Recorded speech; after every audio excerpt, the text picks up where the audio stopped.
Bom dia. Bom dia. Bom dia. Nós vamos dar início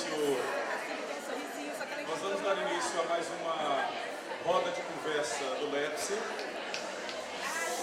E as pessoas que estão ao fundo em pé, daqui a pouco chegarão novas cadeiras para todo mundo ficar um pouco mais à vontade, mais confortável. E temos alguns lugares aqui ainda à frente. Como foi colocado ontem, essa modalidade que o LEPSE encontrou, o colóquio do LEPSE encontrou, para fazer uma conversação, fazer uma entrevista, uma espécie de roda viva, para poder circular aí os significantes, as questões em torno da relação entre psicanálise e educação, a coordenação do evento resolveu convidar 3 professoras em que a trajetória acadêmica, a trajetória profissional dessas professoras são trajetórias destacáveis. E ontem nós tivemos a nossa primeira entrevista com a professora Ana Carolina Lobianco, da UFRJ, e nós tivemos a oportunidade de conversar sobre alguns temas, algumas questões ligadas ao subtema do nosso colóquio. E hoje, fazendo série aí, nessa esteira desse encadeamento discursivo que a gente tem tentado fazer e talvez será mantido nos próximos eventos do nosso colóquio do LEPSE, a coordenação do LEPSE resolveu convidar hoje uma outra professora que igualmente tem uma larga trajetória acadêmica, uma larga trajetória profissional, que também, como nós já colocamos, que além de homenageá-la, de prestar a nossa homenagem pela colaboração, pela contribuição no campo, é também uma tentativa de buscar saberes sobre a questão do evento, principalmente no que diz respeito ao ensino, à transmissão e à resistência. E hoje nós teremos uma roda viva um pouco maior, com mais convidados, mais entrevistadores, e tentaremos manter o dinamismo de ontem. Temos um problema no equipamento, que a gente não tem um microfone sem fio para poder circular, e aí a gente vai ter que contar com a colaboração dos colegas aqui, para poder circular mais rapidamente.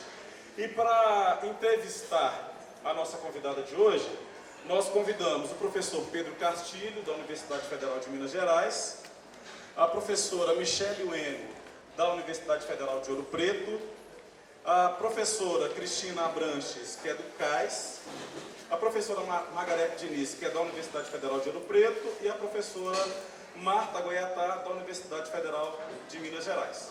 E nós vamos então continuar na nossa conversa, conforme eu disse. Ontem a nossa entrevistada foi a professora Ana Carolina Lobianco, e hoje nós vamos entrevistar a professora Maria Cristina Kupfer. A Maria Cristina Kupfer, ela é psicóloga, graduada pela Universidade de São Paulo, mestre em psicologia escolar e também doutora em psicologia escolar e do desenvolvimento humano, também pela Universidade de São Paulo, e atualmente é professora titular sênior da Universidade de São Paulo e editora da revista Estilos da Clínica. E é também uma das fundadoras do LEPSE. Então é com muita alegria e com muita festa e homenagem, muita curiosidade também para a gente poder conversar, que nós vamos receber, já estando aqui com a salva de palmas, a nossa convidada de hoje.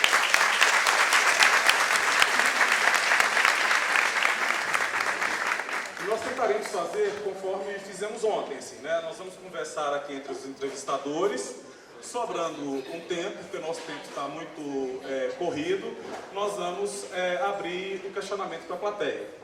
Então, a palavra está aberta. Quem quer começar fazendo alguma interrogação? Bom dia a todos e todas. É com muita alegria que a gente recebe a Cristina Kupfer. Eu estava dizendo para ela que aqui na plateia não deve ter nenhuma pessoa que nunca leu nada da Cristina Kupfer, Todos nós que fizemos psicologia, pedagogia, que fazem mestrado e doutorado, com certeza já leram alguma coisa da Cristina Kupfer, Então eu queria começar perguntando, Cristina, para você nos falar um pouco sobre a sua trajetória no campo da educação e da psicanálise e educação. Como é que você se relacionou ao longo desses quase 30 anos, né, de carreira com esse campo, com as discussões que perpassam o campo? Ok, Margarete, obrigada. Antes de começar, deixa eu contar para vocês como é que eu estava me posicionando em relação a essa entrevista, eu falo de modo geral. Eu pensava, no início, quando o LEPS propôs essa nova forma de conversa, eu achei muito interessante, gostei da ideia, mas tinha uma coisa que estava me incomodando, porque eu sabia que eu ia ter que falar da trajetória a partir de um determinado ponto. E eu pensava comigo assim, este ponto, igual eu vou falar, que vai ressignificar minha trajetória, não é um ponto final. Né? Normalmente, quando a gente fala, fala de um percurso, normalmente, está no fim, né, pessoal? Não, não está no fim, não. Né? Pois é. Mas eu precisava de um ponto final, precisava de um momento de concluir, porque a partir do momento de concluir, eu olho para trás. E aí é muito legal fazer isso, olhar para trás a trajetória, ver tudo que foi feito, dessa perspectiva de hoje. Então, ponto de partida é ressignificado. Mas aí a Perla me deu a chave ontem.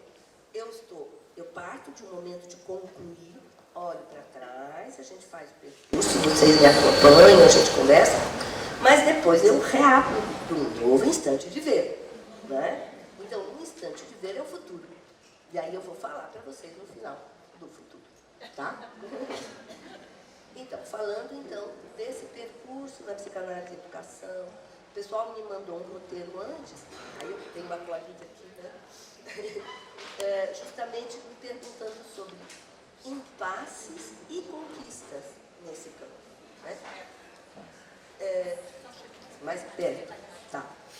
Então, para falar disso, eu reposicionei, me pus lá no ponto de partida, que foi meu trabalho de psicólogo escolar, como estava dizendo agora o apresentador, que me apresentou. E, como psicóloga escolar, eu estava posicionada como alguém interessado em trabalhar com os problemas emocionais das crianças, né? E já, no início, fazendo uso da psicanálise. E eu acho que, olhando criticamente agora, é claro que era uma posição de quem estaria fazendo uso da psicanálise como discurso hegemônico, capaz de alienar, vamos dizer assim, o discurso da educação, né? Ingenuamente, porém, claro que era essa posição nos inícios. Né? E também, outra coisa que eu ressignifiquei, eu pensei no trabalho que era proposto, era um trabalho, inicialmente, de crianças em grupo.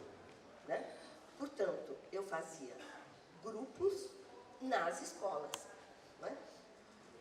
Passado esse tempo todo, 30 anos depois, o que eu estou fazendo agora é escolas em grupo. Perceberam? Antes, grupos nas escolas. Agora, escolas em grupo. Né? É o ponto de chegada, que é isso aqui. Eu vou falar desse trabalho daqui a pouquinho. Né? Então, tá. Ponto zero, ponto de início, esse trabalho do psicólogo escolar.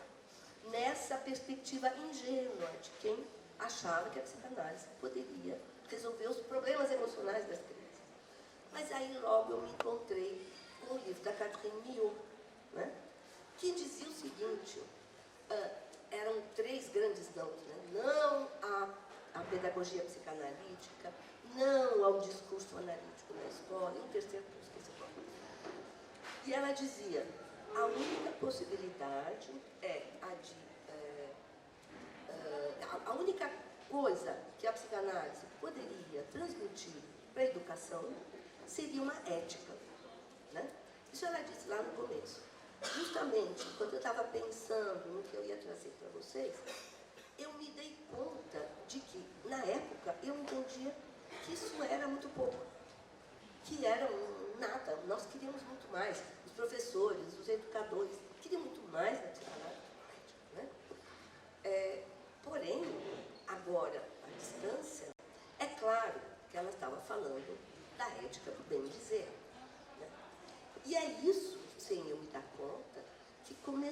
começou a ser o meu fio condutor que me trouxe hoje, onde eu estou, eu, meu grupo. Quando eu digo eu estou sempre falando da minha equipe, do meu grupo de trabalho. Então, é a ética do bem dizer. Né? O que aconteceu nesse meio de caminho? Né? Embora ela tivesse dito que a única coisa é a tradição de uma ética, embora eu tivesse visto isso como um fechamento, isso não me impediu de prosseguir trabalhando, de prosseguir fazendo tentativas de levar operadores conceituais da psicanálise para o trabalho na educação. Eu sei, então, que eu parti, nesse meu ponto de partida, eu estava muito influenciada por uma coisa que eu vi depois, mas que estava no campo, que eram aqueles trabalhos da revista de pedagogia psicanalítica, foi feita em Viena entre 25 e 36, 11 anos, e que se tratava de fazer uma aplicação da psicanálise da educação. Só que quem já viu esses textos sabe que era uma aplicação direta, né? Era inclusive desastroso, né? A ideia era de que havia uma transferência do aluno para com o professor, e aí se liam, as transferências eram lidas a partir de uma leitura edípica.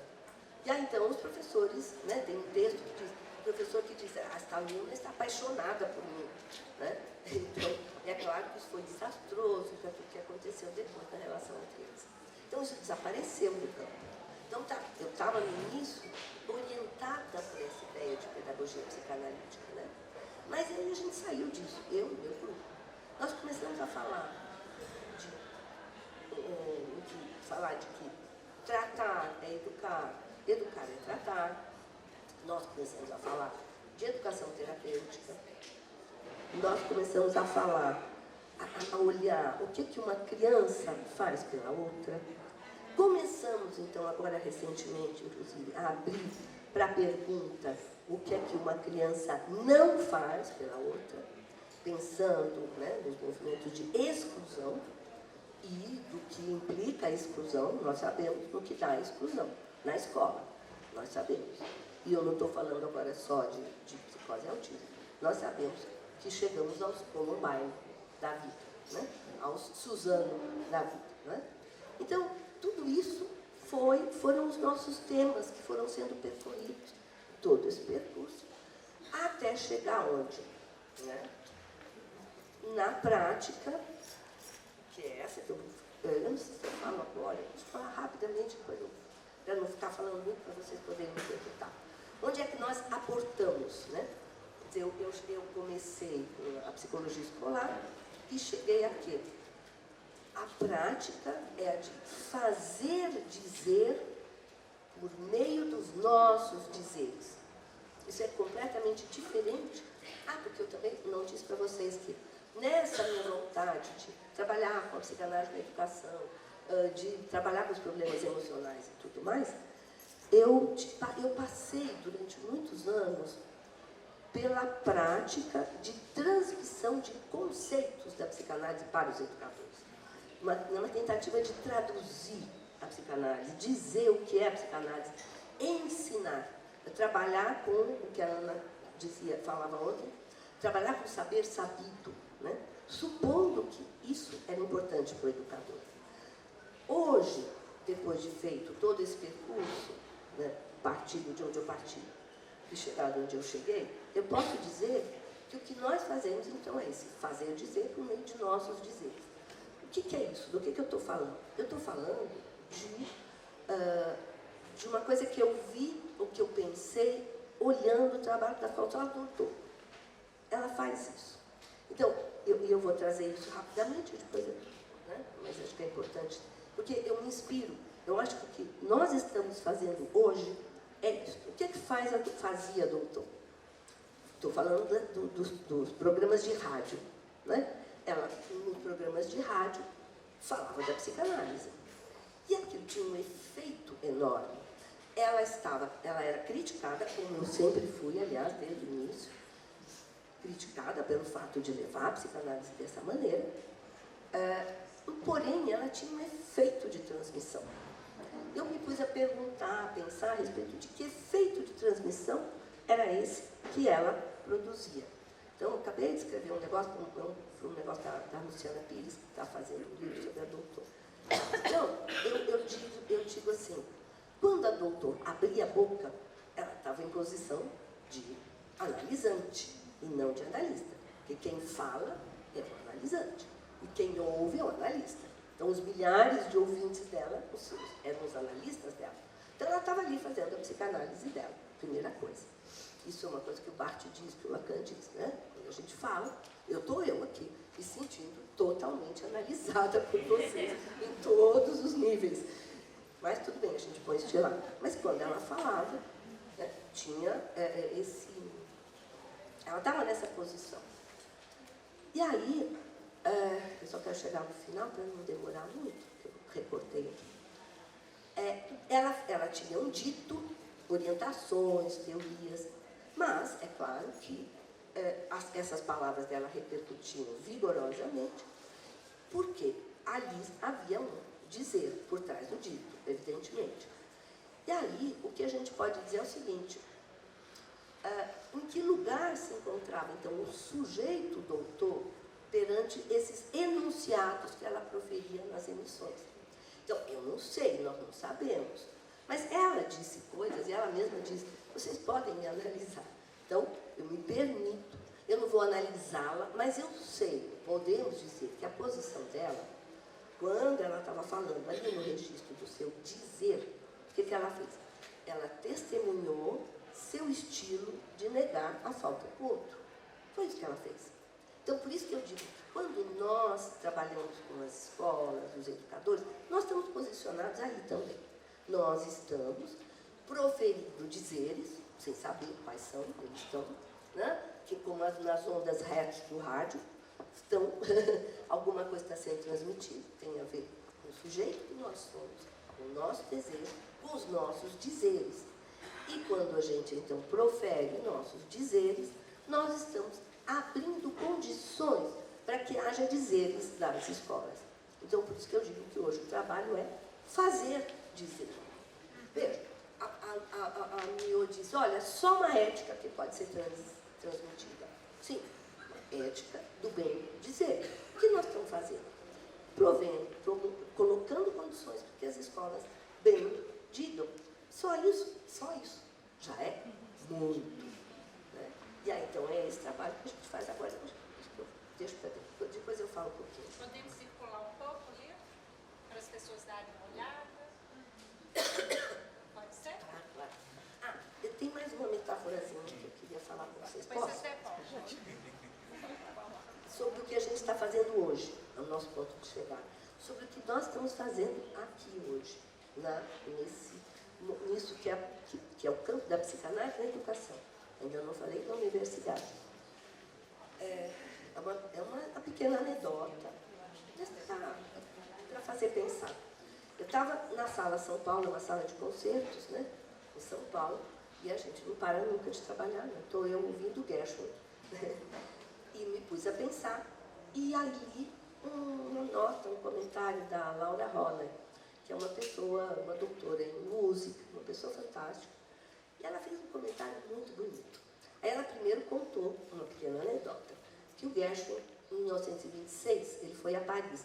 Porque do concerto que nós íamos ouvir era o Americano em Paris. Então, em 26, o Gershwin foi a Paris, e aí, ali estava a nata da inteligência musical. E ele se sentia muito pouco...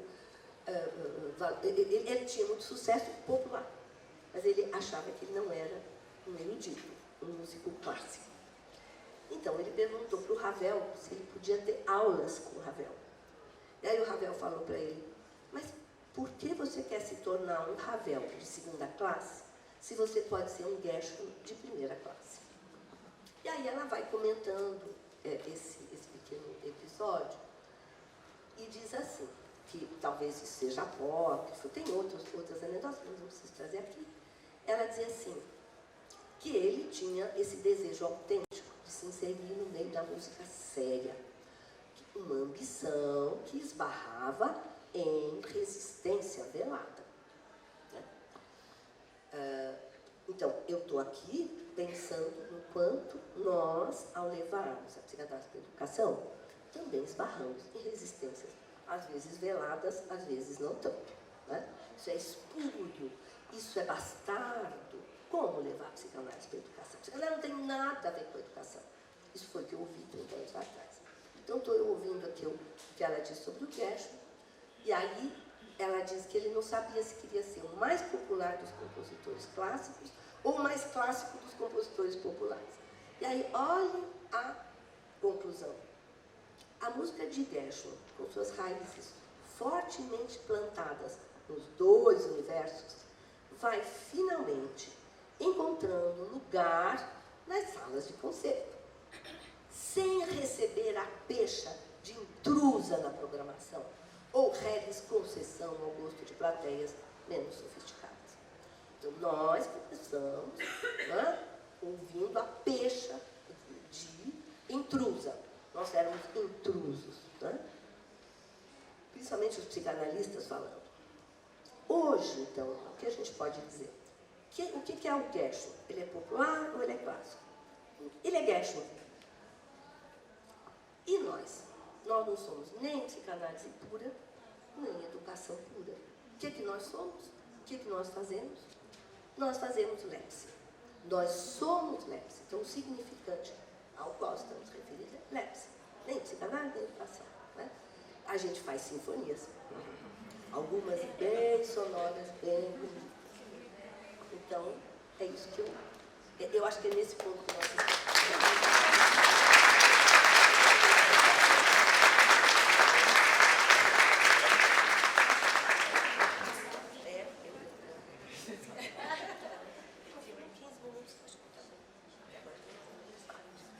Bom, Cristina, eu queria te perguntar, nós estamos inseridas numa universidade, né, e a gente sabe o quanto a psicanálise às vezes não é muito bem vista na universidade. Eu enfrentei essa resistência, digamos, aqui, né, e eu imagino que você deve ter enfrentado algumas durante a sua trajetória. Eu queria que você pontuasse, talvez não todas, né, por conta do tempo, mas algumas que você considera né, assim, principais para falar com a gente. 30 anos de problemas na universidade, acho que tem que resumir, não foram muitos. Né? Ponto de partida, eu chego esqueci de olhar. Eu chego no Instituto de Psicologia da USP e tinha acabado de chegar, em 89. Se começar a falar as datas, vocês vão ver. A minha vetustez. 89. E eu propus para a diretora um evento de comemoração. Vejam, me ajudem. 89 devia ser 150 anos do nascimento do Freud. Devia ser, porque ele nasceu. Eu ia fazer as contas e esqueci. 39, né? Então, 150 anos. Vamos comemorar. E a diretora disse, não, porque isso é coisa das instituições psicanalíticas. Você não tem nada que fazer aqui com relação à psicanálise. Não, a psicanálise não tem lugar no Instituto de Psicologia. Né? Assim começou.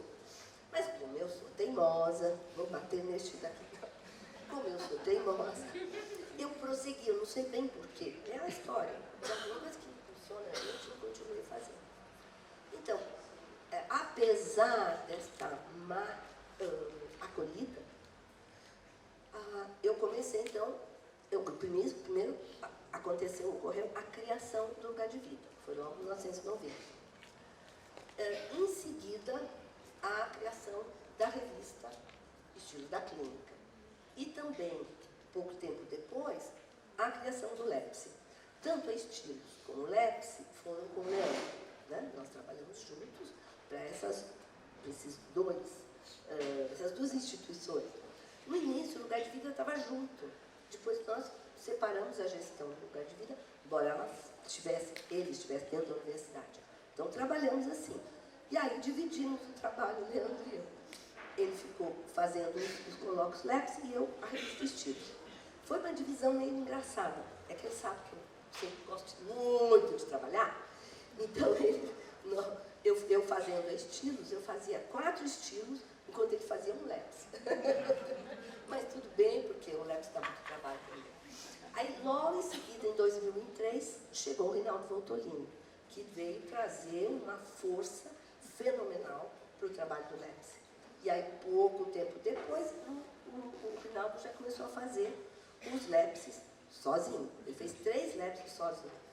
E o pessoal de Minas sabe o difícil que é fazer um lápis como esse que vocês fizeram, né? Que é de uma organização incrível. E o Rinaldo fazendo isso sozinho lá. Então, isso é o nosso percurso na universidade, apesar, né, de toda uma resistência que também ficou velada, mas que acabou se apresentando no final. Eu acho que Antes eu preciso dizer qual foi a grande conquista na universidade. Né? Teve uma grande conquista, que foi o IRD. Né? Depois nós vamos falar mais um pouquinho do IRD. Né? Mas o IRD é uma pesquisa universitária que teve repercussão. Vocês vão dizer, mas não é dentro do campo da psicanálise da educação. Começou não sendo, mas depois se transformou. O IRD foi para as creches. Né? Aliás, desde o começo era para ter sido. Então, isso foi uma conquista. E por que foi uma conquista? Isso é o mais importante. O IRD foi para a caderneta de saúde da criança. Então, esse é o meu ponto de chegada. Comecei lá com a Zélia Ramos, que era garotinho, dizendo, psicanálise não. E chegamos no IRD. O IRD saiu da universidade e entrou na caderneta de saúde da criança. É tudo que é preciso. Nós fomos para uma política de saúde pública. Né? Tem lá indicadores IRD. E a gente só entrou, eu estou lembrando de uma pergunta que foi feita ontem para a Ana também, que foi muito importante, e que a pergunta era sobre se a gente podia ficar só na área das ciências humanas, não entrar no discurso mainstream da ciência, da estatística. Olha, nós só fomos para a caderneta da criança porque o IRD foi validado e foi publicado em revista internacional. Só por isso. O pessoal da caderneta falou isso para mim. A gente adora o IRD, não é só puser botar o IRD, porque ele tem esse peso. Então tem que fazer, não tem jeito. Então isso para mim é uma conquista de um trabalho feito na psicanálise, feito na universidade, com base na psicanálise. Né? E o revés, o grande revés, que nós tivemos recentemente, foi o seguinte. Uma propaganda que eu vi no Instituto de Psicologia. Estamos criando no Instituto de Psicologia o primeiro trabalho com autismo na universidade, com base no ABA, feito pela professora Marta Rita. Como assim primeiro? Como assim primeiro? Está bem que eu me revolto, mas também não estou interessada. Não escrevi carta nenhuma para diretora nenhuma. Deixa, eles querem dizer que... Imagina, a diretora é minha colega, ela sabe que eles não são primeiro, que o lugar de vida começou antes. Desculpe, é uma questão de história. Mas não, ninguém está interessado em reconhecer. Obrigada, não reconhece. Isso é um revés. Isso mostra como, na psicanálise, na universidade, os trabalhos em psicanálise. Ninguém está dando muita trela. Não tem problema, a gente vai responder de outro modo no futuro. Aí eu digo para vocês, como é que eu respondo? Tem mais? Cristina?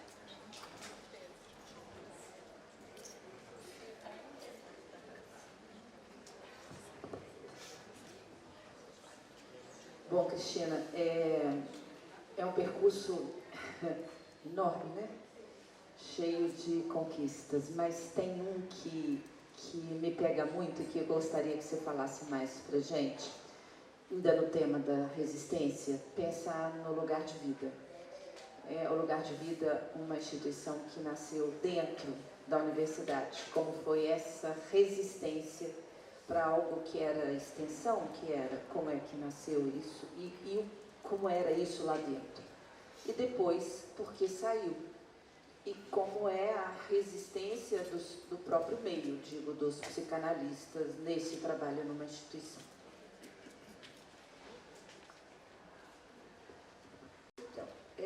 Lugar de Vida começou com um trabalho de extensão e, no início, não houve muita resistência por parte da universidade. Começou a haver, a partir de um certo momento, quando nós crescemos. Eu lembro de uma colega que disse que eu era latifundiária. Isso porque eu usava 4 salas de atendimentos. E com relação aos psicanalistas do campo, aí eu não sentia resistência. Eu sentia resistência quando se tratava do trabalho de psicanálise com educação. Mas os psicanalistas aceitavam bem. O nosso pecado, o pecado do Lugar de Vida, foi ter crescido, né? Ter nos tornado latifundiários. Os colegas não perdoaram. No meu concurso titular, eu recebi ataques bem difíceis, enfim. E a gente se cansou de não ter verbas. Né? Nós tínhamos que fabricar a nossa verba. Nós dávamos cursos sem parar, milhares de cursos para fora. Então, o Lugar de Vida começou como um atendimento em grupo para crianças psicóticas e autistas. Né? Logo em seguida, começamos a pensar no trabalho de inclusão dessas crianças e aí começamos o trabalho com as escolas. Então, o trabalho com as escolas data de 92, 93, né? Logo em seguida tem a Declaração de Salamanca, e aí nós começamos a trabalhar nessa direção. E aí você perguntou... então, saímos, porque cansamos de ter que fabricar nossas próprias verbas, saímos em 2007, né? E qual é hoje o trabalho de resistência do Lugar de Vida? Claro, agora os ataques não são da universidade, são do campo. Do grupo de médicos, né, organicistas, vocês já sabem, questões com autismo, os ataques vão por aí, constantemente esses médicos arrancam as crianças do Lugar de Vida. Então, a resistência hoje é uma resistência contra o movimento da medicalização. Porém, eu quero dizer para vocês que a maior resistência, o melhor modo de resistir a isso que é essa tomada dos autistas no campo médico, e Ritalina, eu não sei se vocês não dão Ritalina para autista. Enfim, todos esses remédios vocês conhecem. Não, gente, agora, quando eu falei, me pareceu tão descabido, mas não. A nossa maior resistência não é no confronto com os médicos. Eu puxo daqui, eles puxam dali. É nas escolas. É trabalhando com as escolas, é fazendo escolas protagonistas, é conversando. Ali nós temos, então, um grupo grande de escolas, 9, 10 escolas, todo ano a gente trabalha com elas, bota o pessoal para falar, nós ouvimos, aprendemos mais com as escolas do que elas com a gente, fazemos estudos de caso, workshops, seminários, no fim fazemos um colóquio e aí escrevemos um livro. Esse é o primeiro, está saindo o segundo, já vem o terceiro. E aí, isso é a nossa resistência. Essa é a resistência do Lugar de Vida. É por aí. O pessoal na França não entendeu isso ainda. Eu canso, eu não consigo ser ouvida. Pessoal, a psicanálise tem que ir para a educação. A pessoa mas não tem nada a ver com a educação. Né? O discurso da Zélia Ramos, que era o de 30 anos atrás. Está bem que tem gente na França agora trabalhando. Tem o Sebastião Foucault, tem a Hilária, tem a Resplan, tem gente sabendo que a psicanálise pode ir para a educação. Mas ele tem que entender que isso é resistência. É nesse campo que nós vamos sair ao lado, e não ficar no confronto direto com os médicos. Essa é a resistência. Certo?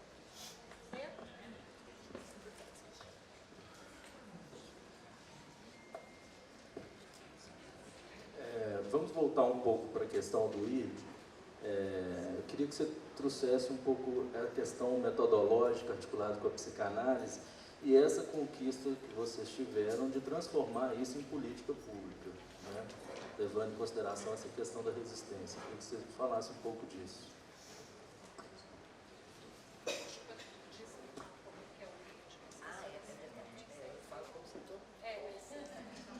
É que o pessoal está vindo para explicar o que é o ID, é que eu vi muita gente aqui, né? A Cristiana estava falando outro dia, ontem, né? Que tem orientando usando. Então, o ID se transformou para a pesquisa num protocolo de orientação de trabalho de leitura. Né? Começou com uma reunião de indicadores clínicos de risco para o desenvolvimento infantil.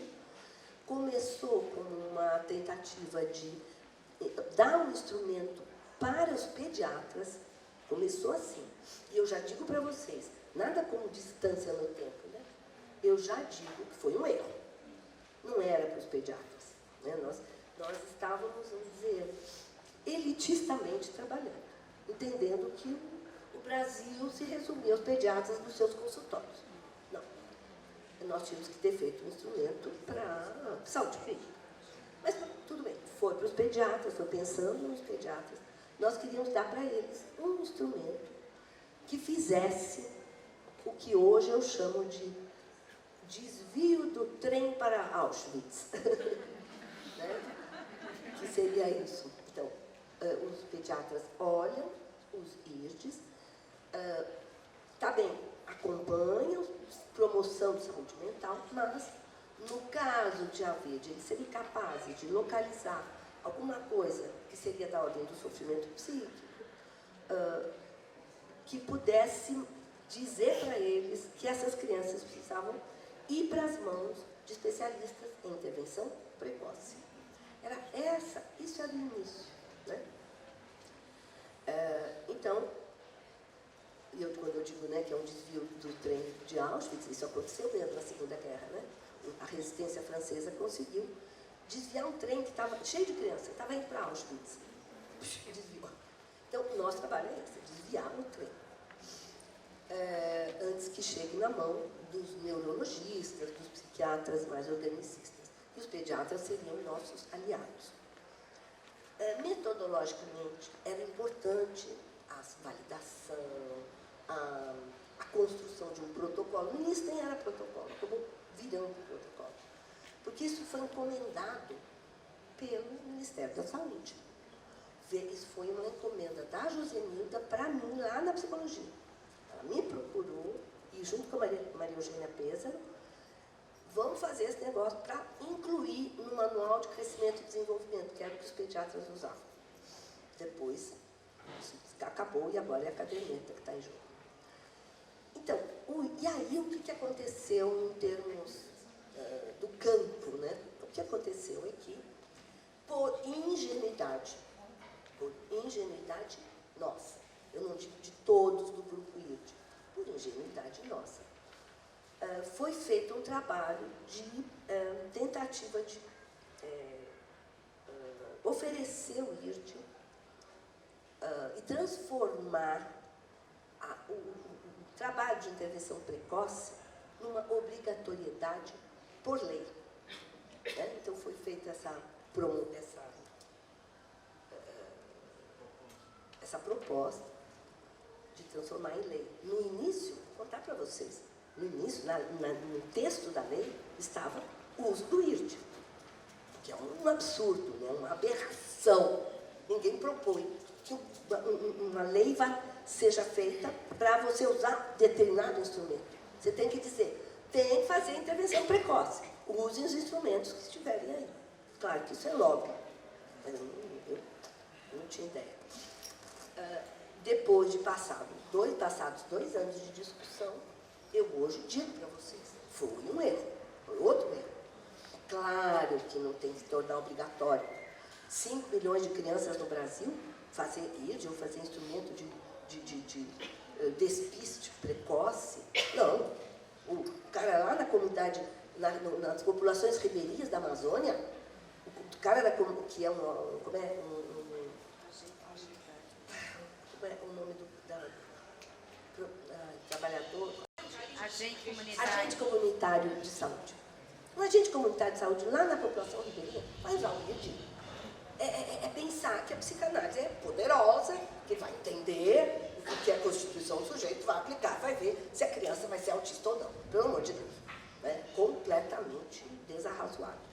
Então, hoje, nós pensamos de uma forma completamente diferente. Então, o IRD, se ele for bem usado, ele vai ser usado para que os profissionais de saúde entendam, o IRD mesmo, não a caderneta, né? O profissional de saúde, entenda que alguma coisa não vai bem com a criança, desvia, manda para o profissional de intervenção precoce, onde houver. E na pesquisa, o IRD tem uma função muito importante, né, de orientação dos trabalhos. Esse aspecto metodológico é utilizado pela psicanálise. Ah, tá. Seja por psicanálise. Então, é assim, é incompatível, obviamente, psicanálise com estatística, né? Porém, isso foi um trabalho que o Mário Eduardo Costa Pereira fez no tempo que a gente fez o IRD. Ele dizia assim, a psicanálise é a escuta do singular, não é? Por exemplo, eu estou atendendo lá uma criança pequenininha, um bebê, e eu disse que os dois pais são psicanalistas. Ai, você está vendo o IRD aí e tal? No decorrer do trabalho com eles, o IRD foi deixar de lado, obviamente, né, para ver quais eram os sinais daquele bebê, uma menina com problemas graves, patologia de nascimento, né? Esqueci o nome do negócio que ela teve. Bom, então, nós conseguimos, num determinado momento, dizer, esses são os sinais dessa menininha. Ela tem dificuldade de olhar, mas o olhar não precisa ser universal. Ela não olha, ela não consegue olhar porque ela tem problema de fixação. Mas ela tem sinais de entrada em contato. E são sinais dela. Ela tem um sinal característico que é dela. Então, nós não precisamos do IRD na prática clínica. Né? Porém, o que os IRDs fazem? Eles mostram uma tendência populacional. De um modo geral, os bebês devem olhar. Né? E aí, existem estudos psicanalíticos que estudam as tendências, que mostram, por exemplo, que no Japão o índice de suicídio é maior em torno das festas. E aí toda a leitura do experimento é feita com base na psicanálise. Então isso não é psicanálise, isso é um trabalho de base psicanalítica, né? Com uma metodologia que não é psicanalítica. Mas levar os eixos, operadores conceituais para a pesquisa, ainda que a pesquisa não seja psicanalítica, com isso nós temos dicas, referências, caminhos. Né? Nós vamos fazer alguma coisa, não em torno das festas no Japão. Nós vamos fazer alguma coisa quando a gente descobrir crianças que não olham.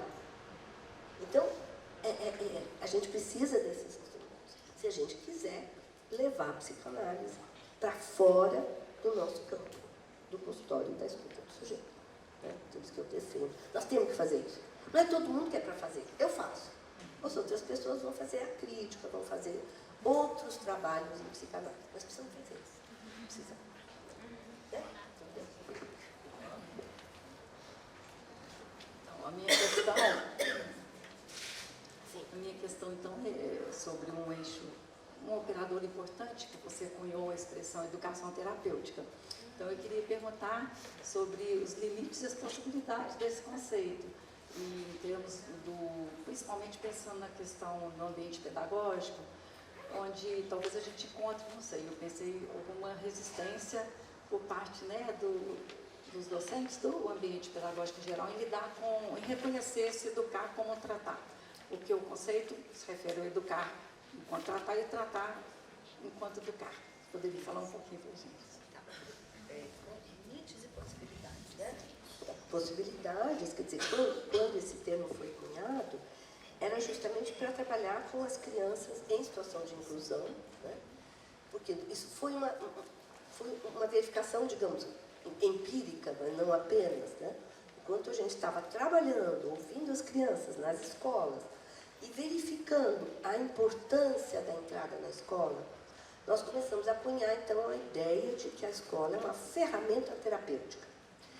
E por que é uma ferramenta terapêutica? Né? Porque, primeiro, a gente via os efeitos da entrada na escola.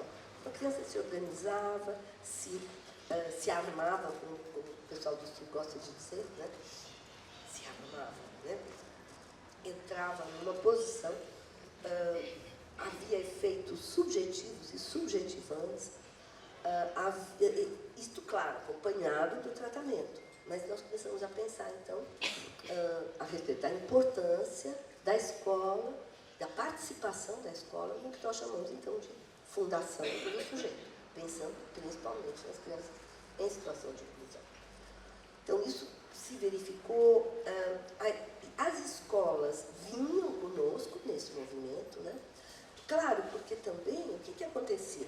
Vem uma professora, no início, no Grupo Ponte, a gente tinha lá reuniões de professores, vinham os professores com uma demanda difícil, pesada. O que eu faço com essa criança? Que não para de gritar, que não para de tirar roupa no meio da sala, que faz cocô no meio da sala. Enfim, difícil o trabalho. Porém, o que foi acontecendo? Nesse trabalho de fazer, bem dizer, né, os professores vão se dando conta de que eles estão fazendo alguma coisa.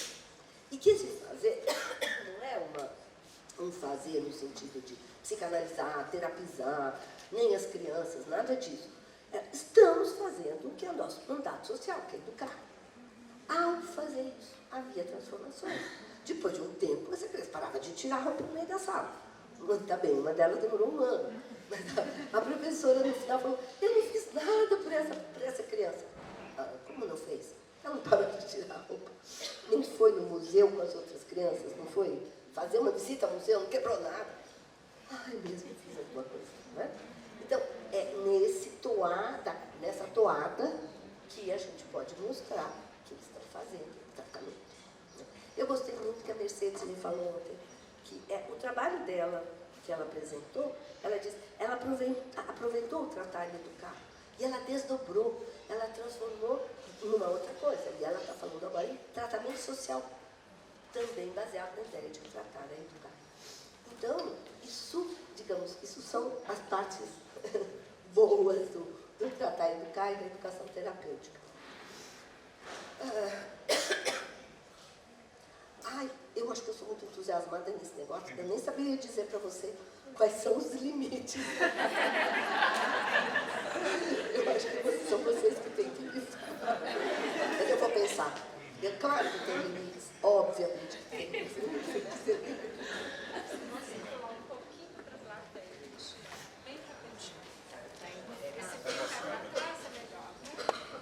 Vocês me deem um tempinho para falar isso. Bom, então vamos manter o entusiasmo e vamos ver a plateia participando um pouco. Quem gostaria de fazer uma questão, de colocar alguma pergunta? Por favor, eu gostaria que você ficasse aqui de pé, porque nós estamos no Netflix. Então você tem que olhar para aqui e fazer só seu nome, seu bairro. Então, eu queria aproveitar a deixa da professora e pedir para ela falar um pouco do futuro, porque eu estou ali agoniada, querendo ouvir um pouco dessas proposições do futuro. Outra pessoa? Ainda temos uns minutinhos. Mais uma pessoa? Tem alguém desinibido frente à câmera que poderia vir aqui e questionar? Não, então vamos passar para o professor. Então, eu vou dizer para vocês que eu andava bastante desanimada, né, com o período das trevas, com o que nós estamos vivendo hoje. Eu revisitei na memória os meus primeiros momentos de resistência, quando eu tive a oportunidade de fazer turismo nos corredores da Operação Bandeirantes, em São Paulo, o maior órgão de repressão da ditadura, 1974. Então, visitei lá os corredores, né? Para dizer, vocês entenderam o que eu quis dizer, né? Então, ali começou uma resistência grande e eu estou vendo a história se repetir agora como farsa, né? Como já dizia o Marx, quando se repete como farsa. Nós estamos vivendo uma farsa. Eu não tenho grandes propostas políticas. Eu trabalho na micropolítica, como diz também a Berta, né? Mas me dei conta, sem perceber, que eu comecei no trabalho de futuro, né? Que é pessoal, mas vocês vão ver que não é tão pessoal assim. É um trabalho de resistência. Eu escrevi um romance. Sobre um autista, no final do século passado, na França. Por quê? Para dar distância. O que eu quis fazer? Vai ser publicado agora em março de 2020. Eu quis transmitir uma forma de pensar o autismo fora do mainstream, né? Fora do APA e tudo mais. Botei lá uma francesa para tratar dele. E ela trata dele. E no final ele escreve como escrevem os autistas hoje. Me diverti, é claro. Né? Só que aí, e querendo fazer a transmissão. Ouvindo Harari no Roda Viva, vocês viram? Ele disse num determinado momento, é o cara que escreveu Sapiens, o Homo Deus, ele disse num determinado momento, os cientistas têm que parar de só falar de ciência. Eles têm que fazer literatura. E ele faz literatura também, porque quando ele escreve, ele tem um texto muito gostoso, não é? Romance. E falei, ué, então, olha só, eu não estou criando nada. Eu estou sentindo os ventos soprarem. Os ventos estão soprando nessas direções. Então, o que aconteceu? Eu estava alerta, eu estava ouvindo os ventos soprarem. Então, tinha lá uma pergunta no roteiro que dizia assim, o que eu tenho a dizer para os jovens? Sintam os ventos, entendam e percebam as novas formas que estão surgindo de resistência. Né? Não é mais fazer greve, não dá mais. Mas quais são as novas? Elas estão ali, a gente ainda não está vendo. Eu peguei essa, né? Mas não estou dizendo que todo mundo escreveu romance, mas estou dizendo que a gente tem que inovar, inventar. E depois também me ocorreu, estando aqui, né, quando eu vejo vocês todos, eu penso que quando nós estamos aqui no LEPS, preocupados com expansão, que o LEPS tem que crescer, que tem que se internacionalizar, né, eu tinha muita dúvida com relação a isso, mas por quê? Porque nós temos, que ambição expansionista é essa? A universidade nos obriga, mas por quê? E aí eu falei, não, isso não é uma ambição expansionista, nós temos que crescer, porque o LEPS é uma forma de resistência também.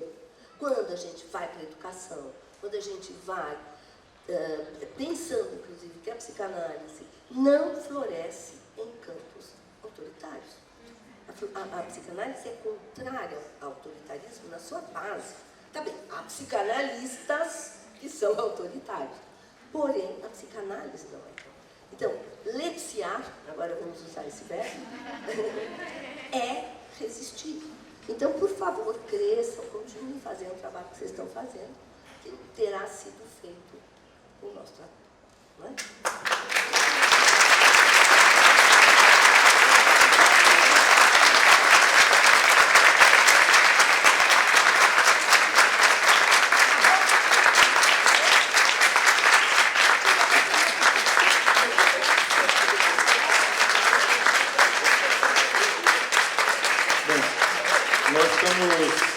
Chegando ao final de mais essa roda do LEPS, gostaria de pedir que o livro fosse devolvido, porque foi só uma pílula para poder circular. Então, por favor, quem estiver com ele, já está à venda na livraria, tá? Então, assim, foi uma... qual editora que é? Essa. Aqui a gente nem viu, nem passou o nome. da Editora Escuta. Então, no oferecimento da Editora Escuta, nós encerramos agora a nossa entrevista, a nossa roda de conversa. Queremos agradecer os nossos entrevistadores, e também a professora Maria Cristina Kupfer pela brilhante entrevista, e receba a nossa justa homenagem.